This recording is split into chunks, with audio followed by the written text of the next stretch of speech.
భారత రాజకీయ అవనికపై విజనరీ నాయకుడిగా గుర్తింపు పొందిన నారా చంద్రబాబు నాయుడు నేడు 76 వసంతంలోకి అడుగుపెడుతున్నారు.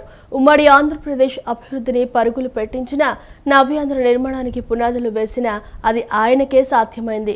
చుక్కాని లేని నావలా ఉన్న రాష్ట్రాన్ని తన అనుభవంతో ముందుకు నడిపిస్తున్న ఘనత ఆయనది. ఆయన పుట్టినరోజు సందర్భంగా రాష్ట్ర వ్యాప్తంగా టీడీపీ శ్రేణులు రక్తదాన శిబిరాలు, అన్నదానాలు వంటి సేవా కార్యక్రమాలను నిర్వహించేందుకు ఏర్పాట్లు చేస్తున్నారు. భారత రాజకీయాల్లో ఆధునిక చాణక్యుడిగా, విజనరీ నాయకుడిగా గుర్తింపు పొందిన నారా చంద్రబాబు నాయుడు నేడు 76వ వసంతంలోకి అడుగుపెడుతున్నారు. 5 దశాబ్దాల రాజకీయ ప్రస్థానంలో ఆయన ఎన్నో శిఖరాలను అధిరోహించారు. ఉమ్మడి ఆంధ్రప్రదేశ్లో 9 ఏళ్ల పాటు సుదీర్ఘ కాలం ముఖ్యమంత్రిగా పనిచేసి హైదరాబాద్ నగరాన్ని ప్రపంచ ఐటీ పటంలో నిలిపిన ఘనత ఆయనదే. హైటెక్ సిటీ నిర్మాణం నుండి అంతర్జాతీయ విమానాశ్రయం వరకు ఆయన వేసిన ప్రతి అడుగు నేటికి తెలుగువారికి గర్వకారణంగా నిలుస్తోంది. కేవలం అభివృద్ధి మాత్రమే కాకుండా ప్రభుత్వ పాలనలో కంప్యూటర్లను ప్రవేశపెట్టి దేశంలోనే డిజిటల్ విప్లవానికి నాంది పలికారు. సంక్షోభాలను అవకాశాలుగా మార్చుకోవడంలో ఆయనకున్న నైపుణ్యం దేశవ్యాప్తంగా ఎంతో మంది నాయకులకు ఆదర్శం. విభజన తర్వాత రాజధాని లేని రాష్ట్రానికి ముఖ్యమంత్రిగా బాధ్యతలు చేపట్టి శూన్యం నుండి అమరావతి అనే అద్భుత రాజధాని నిర్మాణానికి పునాదులు వేశారు. పోలవరం ప్రాజెక్టును సాకారం చేసే దిశగా అహర్నిశలు శ్రమించారు. నేడు 4వసారి ముఖ్యమంత్రిగా బాధ్యతలు స్వీకరించిన తర్వాత గత ప్రభుత్వ హయాంలో కుదేలైన వ్యవస్థలను ప్రక్షాళన చేస్తూ రాష్ట్రాన్ని తిరిగి ప్రగతి పదంలో నడిపిస్తున్నారు. సంక్షేమం మరియు అభివృద్ధిని 2 కళ్లుగా భావించే చంద్రబాబు ప్రస్తుత క్లిష్ట పరిస్థితుల్లోనూ ఆర్థిక వనరులను సమకూర్చుకుంటూ ప్రజలకు మెరుగైన పాలన అందిస్తున్నారు. యువతకు ఉపాధి, మహిళా సాధికారత, రైతుల సంక్షేమమే ధ్యేయంగా ముందుకు సాగుతున్న ఈ శతాధిక వసంతాల వీరుడికి రాష్ట్ర వ్యాప్తంగా అభిమానులు, పార్టీ శ్రేణులు ఘనంగా జన్మదిన శుభాకాంక్షలు తెలుపుతున్నారు. ఏపీని దేశంలోనే అగ్రగామి రాష్ట్రంగా నిలబెట్టాలన్న ఆయన సంకల్పం నెరవేరాలని ఆకాంక్షిద్దాం. మహిళా బిల్లును వ్యతిరేకించిన కాంగ్రెస్, దాని మిత్రపక్షాలు మహిళా ద్రోహులుగా మిగిలిపోతాయని మంత్రి నిమ్మల రామనాయుడు అన్నారు. దక్షిణాది రాష్ట్రాలకు నష్టం చేకూర్చేలా విపక్షాలు చేస్తున్న రాజకీయాలను ప్రజలు తిప్పికొట్టాలని పిలుపునిచ్చారు. నియోజకవర్గాల పునర్విభజనలో సీట్లు పెంచడం ద్వారా అందరికీ న్యాయం జరుగుతుందని, అరాచక రాజకీయాలు చేస్తున్న పార్టీలకు రాజకీయ సమాధి కట్టాలన్నారు. పశ్చిమ గోదావరి జిల్లా పాలకొల్లులో జరిగిన తెలుగుదేశం పార్టీ సమన్వయ కమిటీ సమావేశంలో నీటిపారుదల శాఖ మంత్రి నిమ్మల రామానాయుడు కాంగ్రెస్ మరియు దాని మిత్రపక్షాలపై తీవ్ర విమర్శలు చేశారు. మహిళా బిల్లును వ్యతిరేకించడం ద్వారా ఆ పార్టీలు మహిళా లోకానికి తీరని అన్యాయం చేశాయని, వారి రాజకీయ పతనానికి ఇది నాంది అవుతుందని మండిపడ్డారు. నరేంద్ర మోడీ, చంద్రబాబు నాయుడు మహిళల ఆర్థిక, రాజకీయ అభివృద్ధి కోసం కృషి చేస్తుంటే విపక్షాలు మాత్రం దానికి తూట్లు పొడుస్తున్నాయని ధ్వజమెత్తారు. ముఖ్యంగా నియోజకవర్గాల పునర్విభజన విషయంలో విపక్షాల తీరును తప్పుపట్టారు. కేవలం జనాభా ప్రాతిపదికన డీలిమిటేషన్ చేస్తే దక్షిణాది రాష్ట్రాలు సీట్లు కోల్పోయి నష్టపోతాయని, అలా కాకుండా ఇప్పుడున్న సీట్లపై 50% అదనంగా పెంచాలన్న ప్రతిపాదన అందరికీ ఆమోదయోగ్యమని స్పష్టం చేశారు. జనాభా ప్రాతిపదికన సీట్లు పెంచాలనే మూర్ఖపు వాదనతో దక్షిణాదికి అన్యాయం చేస్తున్న కాంగ్రెస్ను మహిళా ద్రోహిగా చరిత్ర గుర్తుంచుకుంటుందని, అరాచక రాజకీయాలు చేస్తున్న అటువంటి పార్టీలకు ప్రజలు రాజకీయ సమాధి కట్టాలని నిమ్మల రామానాయుడు పిలుపునిచ్చారు. సమాజంలో సగం ఉన్నటువంటి మహిళలు ఆర్థికంగా కానీ సామాజికంగానే కాకుండా రాజకీయంగా కూడా అభివృద్ధి చెందితేనే ఈ సమాజం, ఈ దేశం అభివృద్ధి చెందుతుందనేటువంటి ఆలోచనతో నరేంద్ర మోడీ గారు, అదేవిధంగా మన రాష్ట్రంలో కూడా చంద్రబాబు నాయుడు గారు కూడా మరి యొక్క బిల్లు పట్ల, ఈ యొక్క బిల్లు ద్వారా మహిళలకు న్యాయం జరుగుతుందనేటువంటి ఆలోచనతో ఈరోజు అక్కడ భారతీయ జనతా పార్టీ కానీ, ఇక్కడ తెలుగుదేశం పార్టీ కానీ, జనసేన పార్టీ కానీ పనిచేస్తే దానికి విరుద్ధంగా వారి యొక్క కాంగ్రెస్, వారి యొక్క మిత్రపక్షాలు ఈ యొక్క బిల్లుకు తూట్లు పొడిచి మరి దాన్ని కూడా ఒక పండుగగా, అంటే విపక్షాలు చేసేటువంటి రీతి ఎవరికి అర్థం కాని రీతిలో, ఎందుకంటే ఒక పక్కన డీలిమిటేషన్ బిల్ అంటూ ఉన్నారు, జనాభా ప్రాతిపదిక అంటూ ఉన్నారు. నిజంగా జనాభా ప్రాతిపదికన కనుక డీలిమిటేషన్ చేస్తే నష్టపోయేది దక్షిణాది రాష్ట్రాలే.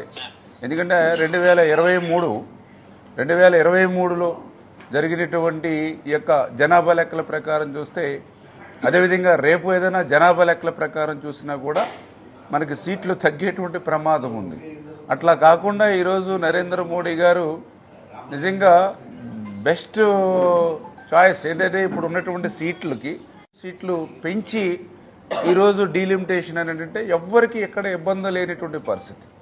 అంటే ఉదాహరణకి మన ఆంధ్రప్రదేశ్ రాష్ట్రం అంటే 25 సీట్లు ఉంటే అది 50% అంటే 38 సీట్లు అవుతుంది. అదే జనాభా ప్రాతిపదికన లెక్కేస్తే అది 28 అవుతాయో 30 అవుతాయో రేపు ఏ జనాభా లెక్కల ప్రకారం చూసుకుంటే ఆ రకంగా తగ్గేటువంటి పరిస్థితి. ఈవేళ ఆంధ్రప్రదేశే కాదు, తెలంగాణే కాదు, ఈవేళ కర్ణాటక, కేరళ అన్నీ కూడా జనాభా ప్రాతిపదికన తీసుకుంటే ఉత్తరాది రాష్ట్రాలకే మేలు జరుగుతుంది తప్ప దక్షిణాది రాష్ట్రాలకి ఎక్కడ కూడా మేలు జరగదు. అటువంటి పరిస్థితి కళ్ళకు కట్టినట్లు కనిపించినా కూడా మరి మూర్ఖత్వంగా మరి ఈ యొక్క కాంగ్రెస్ మిత్రపక్షాలు మరి ఈ యొక్క బిల్ని వ్యతిరేకించడం అని అంటే చాలా దుర్మార్గమైనటువంటి. పర్యాటక రంగ అభివృద్ధి ద్వారా యువతకు ఉపాధి కల్పించడమే లక్ష్యమని, పర్యాటకుల భద్రతతో పాటు స్థానిక మత్స్యకారుల ప్రయోజనాలకు ఆటంకం లేకుండా బీచ్లను తీర్చిదిద్దాలని మంత్రి పార్థసారథి పేర్కొన్నారు. బాపట్ల జిల్లాలోని బీచ్లకు జాతీయ స్థాయిలో గుర్తింపు తీసుకురావడానికి ప్రభుత్వం ప్రాధాన్యత ఇస్తోందన్నారు. పర్యాటక రంగాన్ని బలోపేతం చేయడంలో స్థానికులు కూడా భాగస్వాములు కావాలని ఆయన పిలుపునిచ్చారు. బాపట్ల జిల్లా ఇన్ఛార్జి మంత్రి కొలుసు పార్థసారథి చీరాలలోని రామాపురం బీచ్ సందర్శనలో భాగంగా పర్యాటక రంగ అభివృద్ధిపై కీలక వ్యాఖ్యలు చేశారు.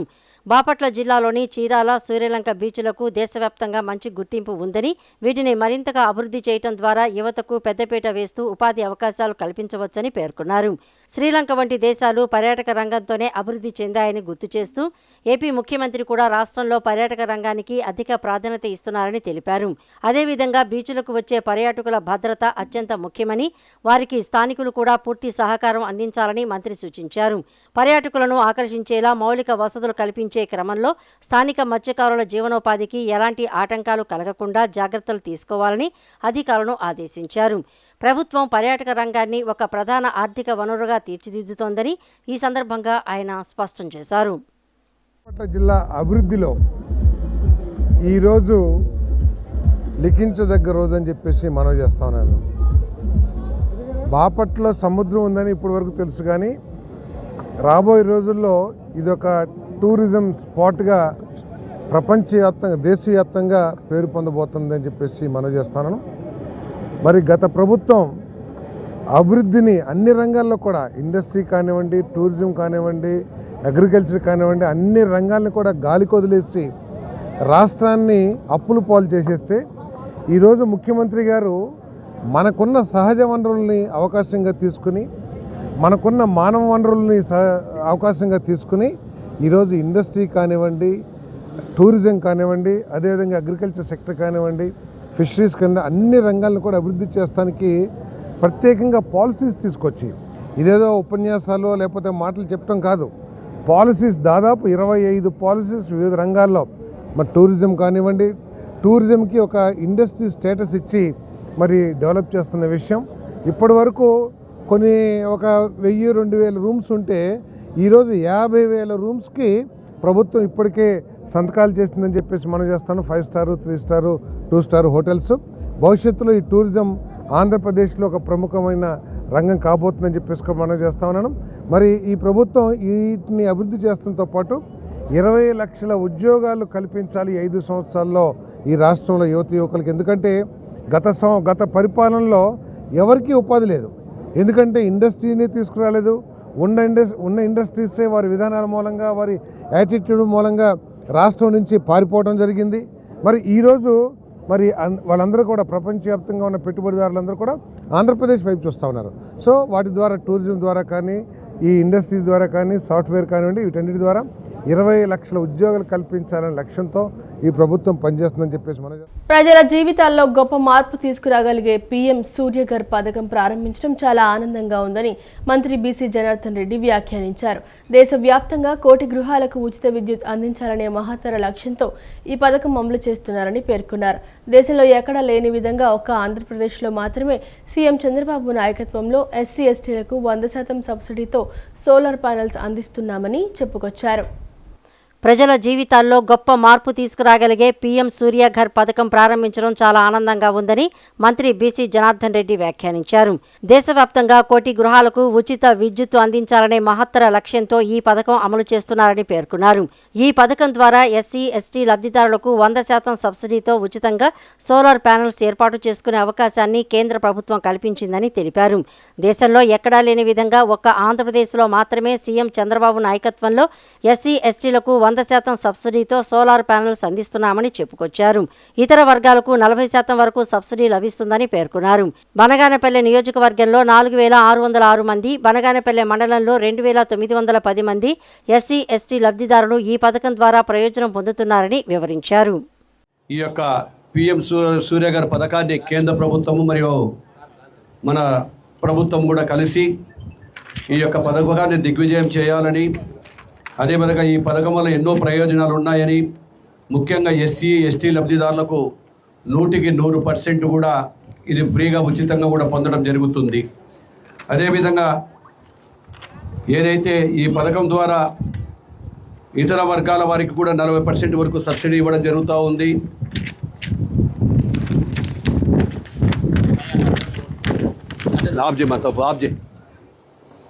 చేయడం జరుగుతూ ఉంది.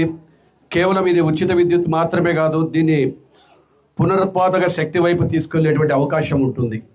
ఎందుకంటే ఏదైతే మీకు ఇస్తున్నటువంటి 200 యూనిట్లే కాకుండా ఇంకా అవసరమైన, మీరు అవసరమైతే కూడా మీ చేతి నుంచి ఏ డబ్బు కూడా పడకుండా 300 యూనిట్ల వరకు కూడా అది మీకు ఆటోమేటిక్గా కూడా ఈ ప్యానెల ద్వారా వస్తుంది. దాని వలన మీకు వచ్చినటువంటి కరెంటు కాకుండా ఇంకా అవసరమైనటువంటి ప్రభుత్వానికి కూడా ఉపయోగపడంగా ఉంటుంది. దీని ప్రజలకు అటు ప్రభుత్వానికి వీటన్నిటికీ కూడా అనుసంధానం చేస్తూ ఇది ఒక గొప్ప కార్యక్రమం. ఈ కార్యక్రమాన్ని అందరూ కూడా సద్వినియోగం చేసుకోవాలా.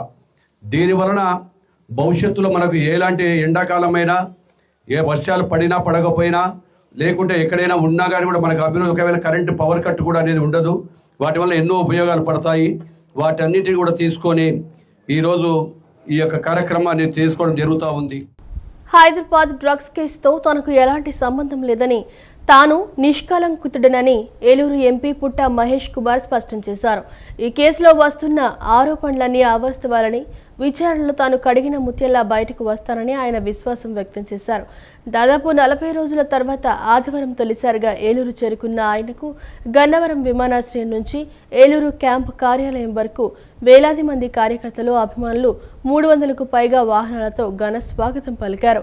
ఈ సందర్భంగా మీడియాలో వచ్చిన తప్పుడు కథనాలతో తాను మనస్తాపానికి గురయ్యానని, కేసు విచారణలో ఉన్నందున మీడియా సంయమనం పాటించాలని ఆయన విజ్ఞప్తి చేశారు. కష్టకాలంలో తనకు అండగా నిలిచిన ఏలూరు ప్రజల అభిమానాన్ని ఎప్పటికీ మర్చిపోలేనని పుట్టా మహేష్ అన్నారు. చాలా వరకు డీటెయిల్స్ చెప్పడానికి అవకాశం లేదు. నేను ఎలాంటి తప్పు చేయలేదు అనేది కూడా ఇవాళ ఇన్వెస్టిగేషన్లో క్లియర్గా కనబడుతుంది. ఇప్పుడు వీళ్ళందరూ కూడా 10 మంది ఎవరున్నారో వాళ్ళందరూ కూడా నాకు ఫస్ట్ టైమే పరిచయము. అందుకని వీళ్ళతో ఎప్పుడు కూడా నాకు సంబంధాలు లేవు అని కూడా క్లియర్గా ఇన్వెస్టిగేషన్లో తేలింది. ఇంకా వచ్చే రోజుల్లో ఇంకా ఇన్వెస్టిగేషన్ జరుగుతుంది కాబట్టి నేను అన్ని వివరాలు ఇన్వెస్టిగేషన్ అయిపోయినాక నాకు క్లీన్గా బయటకు వస్తానని 100% నాకు తెలుసు. ఎందుకంటే నేను ఏది తప్పు చేయలేదు కాబట్టి 100% నేను బయటకు వస్తానని నేను అనుకుంటున్నాను. వచ్చినాక ప్రతి ఒక్క డీటెయిల్స్ మీకు మీడియాలో ప్రతి ఒక్క డీటెయిల్స్ మీ అందరికీ తెలుపుతానని మీ అందరికీ తెలుపుతూ, అలాగే ఏమన్నా కానీ కార్యక్రమాలు ఉంటే, గవర్నమెంట్ కార్యక్రమాలు ఉంటే పాల్గొంటాను. అలాగే మా కార్యకర్తలు, ప్రజలు అందరూ కూడా ఎవరైనా కలవాల్సిన వాళ్ళందరినీ కలుసుకుంటున్నాను. ఇవాళ ఏలూరుకి రావడం జరిగింది. అందరూ కూడా నన్ను ఆస్వాదించిన ప్రతి ఒక్కరిని, నన్ను తోడుగా ఉండే ప్రతి ఒక్కరిని, ఏలూరు ప్రజలు ప్రతి ఒక్కరు నాకు తోడుగా ఉన్నారు. అందరూ కూడా నేను తప్పు చేయను, వాళ్ళ ఎంపీ తప్పు చేయడం అనేది వాళ్ళందరికీ తెలుసు. ప్రభుత్వంపై జరుగుతున్న తప్పుడు ప్రచారాలను ఎప్పటికప్పుడు తిప్పికొట్టి పారదర్శక పాలన మరియు అభివృద్ధిపై ప్రజలకు వాస్తవాలు వివరించాలని కార్యకర్తలకు సీఎం చంద్రబాబు సూచించారు. టీడీపీ శిక్షణా తరగతులు నేతలు, కార్యకర్తల మధ్య బంధాన్ని పెంచుతున్నాయని, పార్టీ శ్రేణుల సంక్షేమం కోసం ప్రత్యేక వ్యవస్థను తీర్చిదిద్దుతున్నామని పేర్కొన్నారు. ఈ నెల 29న తెలుగుదేశం పార్టీ కొత్త కార్యవర్గం బాధ్యతల స్వీకరణ ఉంటుందని, అలాగే త్వరలో జరగనున్న మహానాడు ఏర్పాట్లపై కసరత్తు చేస్తున్నామని వెల్లడించారు. ప్రజలకు సంక్షేమం, ప్రభుత్వ సేవలు, రాష్ట్ర అభివృద్ధి విషయంలో పారదర్శకంగా వ్యవహరిస్తున్నామని, కానీ కొందరు తప్పుడు ప్రచారం చేస్తున్నారని, వాస్తవాలను ప్రజలకు చెప్పాల్సిన అవసరం ఉందని ముఖ్యమంత్రి చంద్రబాబు నాయుడు అన్నారు. అందుబాటులో ఉన్న ముఖ్య నేతలతో సీఎం చంద్రబాబు టెలికాన్ఫరెన్స్ నిర్వహించారు. ఈ మేరకు తాజా రాజకీయ పరిణామాలపై సమీక్షించారు. రాష్ట్ర ప్రభుత్వానికి ఆర్థికంగా ఎన్నో ఇబ్బందులు ఉన్నా వాటిని ఒక్కొక్కటిగా పరిష్కరిస్తూనే ప్రజలకు సంక్షేమం, అభివృద్ధి అందించే విషయంలో రాజీ పడకుండా పరిపాలన సాగిస్తున్నామని సీఎం అన్నారు. ఈ విషయాలను ప్రజలకు వివరించాలని సూచించారు. కొందరు ప్రభుత్వం మీద, కూటమి పార్టీల మీద అబద్ధాలాడుతూ రాజకీయం చేసే ప్రయత్నం చేస్తున్నారని మండిపడ్డారు. ఇలాంటి తప్పుడు సమాచారాన్ని వివిధ మార్గాల ద్వారా, వివిధ వ్యక్తుల ద్వారా చేరవేసే ప్రయత్నం చేస్తున్నారని అన్నారు. తప్పుడు ప్రచారాలను ఎప్పటికప్పుడు తిప్పికొట్టాల్సిందేనని సీఎం చంద్రబాబు స్పష్టం చేశారు. ప్రజలకు వాస్తవాలు తెలిస్తే వాళ్లే విశ్లేషించుకుంటారని ముఖ్యమంత్రి అభిప్రాయపడ్డారు. పరిపాలన విషయంలో రాష్ట్ర ప్రభుత్వం పడుతున్న కష్టాన్ని ప్రజలకు అర్థమయ్యేలా చెప్పగలిగితే ప్రత్యర్థుల కుట్రలను తిప్పికొట్టేలా ప్రజలే ప్రభుత్వానికి బ్రాండ్ అంబాసిడర్లుగా మారతారని అన్నారు. మొన్నటి ఎన్నికల్లో నాటి ప్రభుత్వం ఎంతగా కూటమి పార్టీలను అణగదొక్కే ప్రయత్నం చేసినా ప్రజలకు వాస్తవాలు తెలుసు కాబట్టే అద్భుతమైన విజయాన్ని అందించారని గుర్తు చేశారు. ప్రజలకు వాస్తవాలను తెలియజేయటం అనేది ప్రధాన బాధ్యత అనే విషయాన్ని గుర్తించాలని సీఎం చంద్రబాబు సూచించారు. ఇక టీడీపీ నిర్వహిస్తున్న ట్రైనింగ్ క్లాసులతో పాటు కాఫీ కబుర్లు వంటి కార్యక్రమాల ద్వారా లీడర్, కేడర్ మధ్య ఎమోషనల్ బాండింగ్ ఏర్పడుతుందని అభిప్రాయపడ్డారు. శిక్షణకు వచ్చే కార్యకర్తలకు పార్టీ ధోరణి, సిద్ధాంతాలను వివరించడంతో పాటు క్షేత్రస్థాయిలో ప్రభుత్వం అమలు చేస్తున్న వివిధ పథకాల అమలు తీరుపై ఫీడ్బ్యాక్ తీసుకునే వీలు కలుగుతుందని సీఎం చెప్పారు. విద్య, వైద్యం, ఉపాధి వంటి అంశాల్లో పార్టీ కార్యకర్తల కుటుంబాల సంక్షేమం కోసం, వారి అభివృద్ధి కోసం ఏర్పాటు చేస్తున్న వ్యవస్థను సమగ్రంగా తీర్చిదిద్దాలని ముఖ్యమంత్రి సూచించారు. దీంట్లో భాగంగా ఎథిక్, ఎకనమిక్ ఎంపవర్మెంట్ తెస్తున్నామని చెప్పారు. ఈ నెల 29వ తేదీన పార్టీ కొత్త కార్యవర్గం బాధ్యతల స్వీకరణకు ఏర్పాట్లు చేస్తున్నట్లు ముఖ్యమంత్రికి నేతలు తెలిపారు. మహానాడు నిర్వహణకు సంబంధించిన కమిటీల ఏర్పాటుపైన కసరత్తు చేస్తున్నట్లు సీఎంకు పార్టీ నేతలు వివరించారు. కృష్ణా జిల్లాలో ర్యాష్ డ్రైవింగ్, డ్రంక్ అండ్ డ్రైవ్కు పాల్పడే వారిపై కఠిన చర్యలు తీసుకుంటామని ఇప్పటికే వందలాది కేసులు నమోదు చేసి వాహనాలు సీజ్ చేసినట్లు ఎస్పీ విద్యాసాగర్ నాయుడు హెచ్చరించారు. నిబంధనలు ఉల్లంఘించే వారి కోసం ప్రతివారం స్పెషల్ డ్రైవ్లు నిర్వహిస్తామని అన్నారు. మరమ్మతులు చేసిన 119 బ్రీత్ అనలైజర్లతో జిల్లా వ్యాప్తంగా పెద్ద ఎత్తున తనిఖీలు చేపడతామని ఆయన స్పష్టం చేశారు. జాతీయ రహదారులపై ర్యాష్ డ్రైవింగ్ చేసే వాహనదారులకు కృష్ణా జిల్లా ఎస్పీ విద్యాసాగర్ నాయుడు గట్టి హెచ్చరికలు జారీ చేశారు. ఇకపై ప్రతి వారం స్పెషల్ డ్రైవ్లు నిర్వహిస్తూ నిబంధనలు ఉల్లంఘించే వారిపై కఠిన చర్యలు తీసుకుంటామని స్పష్టం చేశారు. ర్యాష్ డ్రైవింగ్ చేస్తే కేసులు నమోదు చేయటమే కాకుండా వాహనాలను సీజ్ చేస్తామని హెచ్చరించారు. ర్యాష్ డ్రైవింగ్ చేస్తే కేసులు నమోదు చేయటమే కాకుండా వాహనాలను సీజ్ చేస్తామని హెచ్చరించారు. ఇటీవల నిర్వహించిన ప్రత్యేక తనిఖీల్లో డేంజరస్ డ్రైవింగ్ చేసిన 269 మందిపై కేసులు నమోదు చేసినట్లు తెలిపారు. అలాగే డ్రంక్ అండ్ డ్రైవ్ కింద 149 కేసులు నమోదు చేసినట్లు వెల్లడించారు. హెల్మెట్ లేకుండా ద్విచక్ర వాహనాలు నడిపేవారు, సరైన పత్రాలు లేకుండా వాహనాలు నడిపేవారిపై కూడా కఠినంగా వ్యవహరిస్తామని ఎస్పీ స్పష్టం చేశారు. జిల్లాలో మరమ్మతులకు గురైన 119 బ్రీత్ అనలైజర్ యంత్రాలను తిరిగి వినియోగంలోకి తీసుకువచ్చామని, ఇకపై పెద్ద ఎత్తున బ్రీత్ టెస్టులు నిర్వహించి మద్యం సేవించి వాహనాలు నడిపే వారిపై కఠిన చర్యలు తీసుకుంటామని తెలియజేశారు. జిల్లా వ్యాప్తంగా నిన్న 149 డ్రంక్ అండ్ డ్రైవ్ కేసులు పెట్టడం జరిగింది. జిల్లా వ్యాప్తంగా మనకున్న బ్రీతలైజర్ డివైసెస్ అన్నీ కూడా రిపేర్ చేయించాం.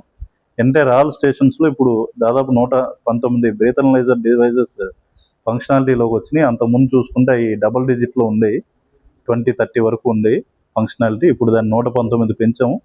ఫర్దర్గా కూడా బ్రీతలైజర్స్తో మేము drunk and drive checks conduct చేస్తాం. దీనికి సంబంధించి మా వాళ్ళు కూడా ఎటువంటి ఒత్తిళ్లు లేకుండా పనిచేస్తున్నారు. ఇది ఎవ్రీ వీక్ కండక్ట్ చేస్తాం. ఇక్కడ నుండి సీసీ కెమెరాస్లో చెక్ చేసి మరి ఒకవేళ రాంగ్ రూట్లో మీరు డ్రైవ్ చేస్తే 100% మీ మీద కేసు పెట్టి ఆ కన్సర్న్ వెహికల్ కూడా సీజ్ చేయడం జరుగుతుంది. కాబట్టి ఇది మేము జిల్లా ప్రజలకు అందరికీ విజ్ఞప్తి చేస్తున్నాం. చాలా చోట్ల విలేజెస్ నుండి వస్తున్న వాళ్ళు హైవేలో రాంగ్ రూట్లో డివైడర్ పక్కంపడ ఆపోజిట్ డైరెక్షన్లో వచ్చి యాక్సిడెంట్లకు గురవుతున్నారు. అంతేకాకుండా దాటాల్సిన ప్లేసెస్లో కాకుండా ఎక్కడ పడితే అక్కడ రోడ్డు దాటడం వల్ల కూడా మీ వల్ల కూడా అవతల వెహికల్స్లో కూడా ఒక్కోసారి కంగారు పడి రాంగ్ రూట్లోకి వెహికల్స్ డివైడర్ దాటుకుని వెళ్ళిపోయి యాక్సిడెంట్లు అయిన సందర్భాలు కూడా ఉన్నాయి. కాబట్టి అందరినీ కూడా దయచేసి రోడ్ సేఫ్టీ నియమాలు అనేవి పాటిస్తూ అవతల వాళ్ళ ప్రాణాల పట్ల, తమ ప్రాణాల పట్ల కూడా కొంత బాధ్యతతో మెలగాలని కోరుకుంటున్నాం.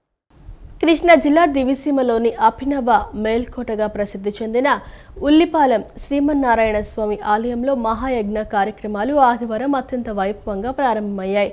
అష్టాక్షరి సంపత్ కుమార రామానుజ జీయర్ స్వామి పర్యవేక్షణలో పలువురు ప్రముఖ పీఠాధిపతుల ఆధ్వర్యంలో జరుగుతున్న ఈ ఆధ్యాత్మిక వేడుకలను అవనిగడ్డ ఎమ్మెల్యే మండలి బుద్ధప్రసాద్ విజయలక్ష్మి దంపతులు జ్యోతి ప్రజ్వలన చేసి ప్రారంభించారు.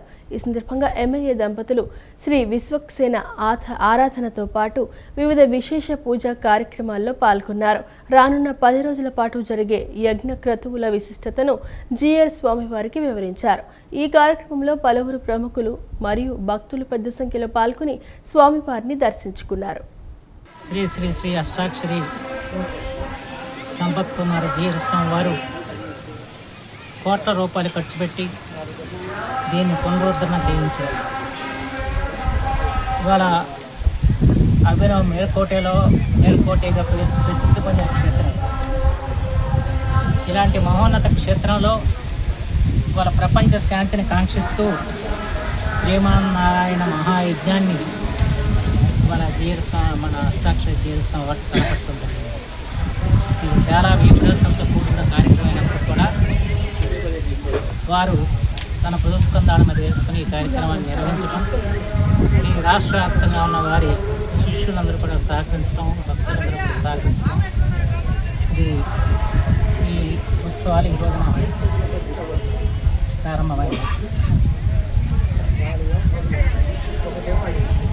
ఇది మహత్తరమైన ఆకాంక్షతో లోక శ్రేయస్సు కోసం, శాంతి కోసం, ప్రజాక్షేమం కోసం చేస్తున్న మహాయజ్ఞం కనుక యజ్ఞంలో ప్రతి ఒక్కరుగా పాల్గొంచుకోవాల్సిన ఆవశ్యకత అవసరం. చేతి వృత్తుల పరిరక్షణకు ప్రత్యేక విశ్వవిద్యాలయం మంత్రిత్వ శాఖలను ఏర్పాటు చేయాలని సిపిఐ జాతీయ వర్గ సభ్యులు ముప్పాళ్ల నాగేశ్వరరావు డిమాండ్ చేశారు.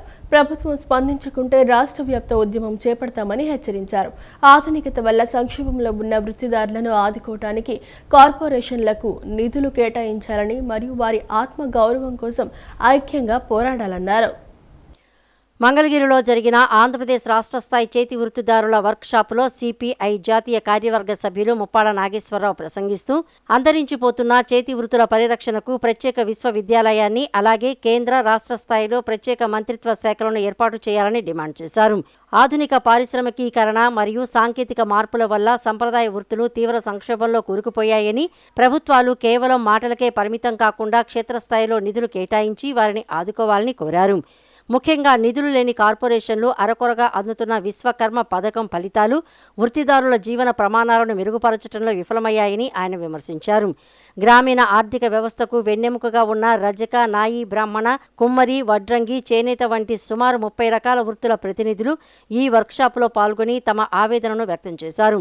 సంప్రదాయ వృత్తుల్లోకి ధనవంతులు ప్రవేశించి వృత్తిదారుల ఉపాధిని దెబ్బతీస్తున్నారని, ఈ పరిస్థితుల్లో ఆత్మగౌరవం కోసం ఐక్యంగా పోరాడాల్సిన అవసరం ఉందని నేతలు పిలుపునిచ్చారు. ప్రభుత్వం తక్షణమే స్పందించి చేతి వృత్తుల అభివృద్ధికి సమగ్ర విధానాన్ని రూపొందించకపోతే రాష్ట్ర వ్యాప్తంగా ఉద్యమాన్ని ఉధృతరం చేస్తామని ముప్పాళ్ల నాగేశ్వరరావు హెచ్చరించారు. చేనేతతో పాటు పలు చేతి వృత్తులు ఈ ప్రాంతంలో గణనీయంగా ప్రజలు ఉన్నారు. పైన గోల్డ్ స్మిత్ వర్క్స్ నాడు కొన్ని వేల మంది చేనేత నుండి బంగారు పనిలోకి మారినటువంటి సెంటర్. రామాంజనేయులు గారు చెప్పినట్లుగా చేతి వృత్తిదారుల యొక్క ఆత్మగౌరవం ఎప్పుడు పెరుగుతుంది? ఆర్థిక సౌష్ఠవం ఉన్నప్పుడు పెరుగుతుంది. ఆర్థిక సౌష్ఠవం ఎప్పుడు పెరుగుతుంది? ప్రభుత్వాల ఆర్థిక తోడ్పాటు ఉంటేనే సాధ్యపడుతుంది. అందువల్ల చేతి వృత్తులకి ఫైనాన్షియల్ సపోర్ట్తో పాటు వారు చేసిన ఉత్పత్తులకి జాతీయ అంతర్జాతీయ మార్కెట్ని కల్పించాల్సిన బాధ్యత కూడా రాష్ట్ర ప్రభుత్వాల మీద, కేంద్ర ప్రభుత్వాల మీద ఉంది. మార్చి 20వ తేదీ సోమవారం కలెక్టరేట్లో ప్రజా సమస్యల పరిష్కార వేదిక మీకోసం పబ్లిక్ గ్రీవెన్స్ రెడ్సెల్ సిస్టమ్ కార్యక్రమం ద్వారా ప్రజల నుండి వినతులు స్వీకరించడం జరుగుతుందని జిల్లా కలెక్టర్ డాక్టర్ జి లక్ష్మీ ఓ ప్రకటనలో తెలిపారు. కలెక్టరేట్, డివిజన్, మున్సిపల్, మండల కేంద్రాల్లో సంబంధిత అధికారులు ప్రజలకు అందుబాటులో ఉండి అర్జీలు స్వీకరిస్తారన్నారు. మార్చి 20వ తేదీ అనగా నేడు సోమవారం కలెక్టరేట్లో ప్రజా సమస్యల పరిష్కార వేదిక కార్యక్రమం ద్వారా ప్రజల నుండి వినతులు స్వీకరించడం జరుగుతుందని జిల్లా కలెక్టర్ డాక్టర్ జి లక్ష్మీశా ఒక ప్రకటనలో తెలిపారు. ప్రభుత్వ ఆదేశాల మేరకు ప్రజా సమస్యల పరిష్కారానికి PGRS ద్వారా అర్జీల స్వీకరణ చేపట్టనున్నట్లు తెలిపారు. కలెక్టరేట్, డివిజన్, మున్సిపల్, మండల కేంద్రాల్లో సంబంధిత అధికారులు ప్రజలకు అందుబాటులో ఉండి అర్జీలు స్వీకరిస్తారని అన్నారు. అదేవిధంగా కలెక్టర్ కార్యాలయం శ్రీ పింగళి వెంకయ్య సమావేశ మందిరంలో రెవెన్యూ క్లినిక్ సేవలు కూడా అందుబాటులో ఉంటాయని ప్రజలు ఈ అవకాశాన్ని సద్వినియోగం చేసుకోవాలని కలెక్టర్ కోరారు. అదేవిధంగా అర్జీదారులు తమ అర్జీలను meekosom.ap.gov.in వెబ్సైట్ నందు నమోదు చేసుకోవచ్చని, నమోదైన అర్జీల స్థితి సంబంధిత సమాచారం తెలుసుకునేందుకు 1100కి నేరుగా కాల్ చేయవచ్చని పేర్కొన్నారు. ఆంధ్రప్రదేశ్ రాష్ట్రంలో సోమవారం విభిన్న వాతావరణ పరిస్థితులు ఉండనున్నాయని రాష్ట్ర విపత్తుల నిర్వహణ సంస్థ MD ప్రఖర్ జైన్ తెలిపారు. ఒకవైపు ఎండ తీవ్రత కొనసాగుతుండగా మరోవైపు కొన్ని ప్రాంతాల్లో పిడుగులతో కూడిన వర్షాలు కురిసే అవకాశం ఉందని పేర్కొన్నారు. ముఖ్యంగా పల్నాడు, ప్రకాశం, మార్కాపురం మరియు రాయలసీమ జిల్లాల్లో గరిష్ట ఉష్ణోగ్రతలు నమోదయ్యే సూచనలు ఉన్నాయి. శ్రీకాకుళం, విజయనగరం మరియు పార్వతీపురం మన్యం జిల్లాలోని సుమారు 32 మండలాల్లో తీవ్ర వడగాల్పులు వీచే అవకాశం ఉందని అధికారులు హెచ్చరించారు. ఆంధ్రప్రదేశ్ రాష్ట్రంలో విభిన్న వాతావరణ పరిస్థితులు నెలకొన్నాయి. సోమవారం రాష్ట్రంలోని పలు జిల్లాల్లో ఎండ తీవ్రత అధికంగా ఉంటుందని, మరికొన్ని చోట్ల పిడుగులతో కూడిన వర్షాలు కురిసే అవకాశం ఉందని రాష్ట్ర విపత్తుల నిర్వహణ సంస్థ MD ప్రఖర్ జైన్ తెలిపారు. ముఖ్యంగా పల్నాడు, ప్రకాశం, మార్కాపురం, రాయలసీమ జిల్లాల్లో గరిష్ట ఉష్ణోగ్రతలు నమోదయ్యే అవకాశం ఉందని ఆయన పేర్కొన్నారు. శ్రీకాకుళం, విజయనగరం, పార్వతీపురం, మన్యం జిల్లాల్లోని సుమారు 32 మండలాల్లో తీవ్ర వడగాల్పులు వీస్తాయని, మరో 17 మండలాల్లో సాధారణ వడగాల్పులు ఉంటాయని అంచనా వేశారు. ఆదివారం కర్నూలు జిల్లా నగర డోనలో అత్యధికంగా 45.4 డిగ్రీల ఉష్ణోగ్రత రికార్డు కాగా, రాష్ట్ర వ్యాప్తంగా 279 మండలాల్లో 40 డిగ్రీలకు పైగా ఉష్ణోగ్రతలు నమోదయ్యాయి. మరోవైపు ద్రోణి ప్రభావంతో శ్రీకాకుళం, విజయనగరం, మన్యం, అల్లూరి, పోలవరం, కర్నూలు, నంద్యాల, అనంతపురం జిల్లాల్లో అక్కడక్కడ పిడుగులతో కూడిన తేలికపాటి వర్షాలు కురిసే అవకాశం ఉంది. ఈ నేపథ్యంలో ప్రజలు అప్రమత్తంగా ఉండాలని, ఉరుములు వచ్చేటప్పుడు రైతులు, పశు కాపరులు చెట్ల కింద ఉండరాదని అధికారులు హెచ్చరిస్తున్నారు. ఎండ తీవ్రత దృష్ట్యా ప్రజలు తగిన జాగ్రత్తలు తీసుకోవాలని, ముఖ్యంగా వృద్ధులు, అనారోగ్య సమస్యలు ఉన్నవారు బయటకు రావద్దని సూచించారు. డీహైడ్రేషన్ బారిన పడకుండా మజ్జిగ, కొబ్బరి నీళ్లు, నిమ్మరసం వంటి ద్రవ పదార్థాలు ఎక్కువగా తీసుకోవాలని విపత్తుల నిర్వహణ సంస్థ సూచించింది. ఈ వార్త ఇంతటితో సమాప్తం. మరో బులెటిన్తో మళ్ళీ కలుద్దాం. అంతవరకు సెలవు. నమస్కారం.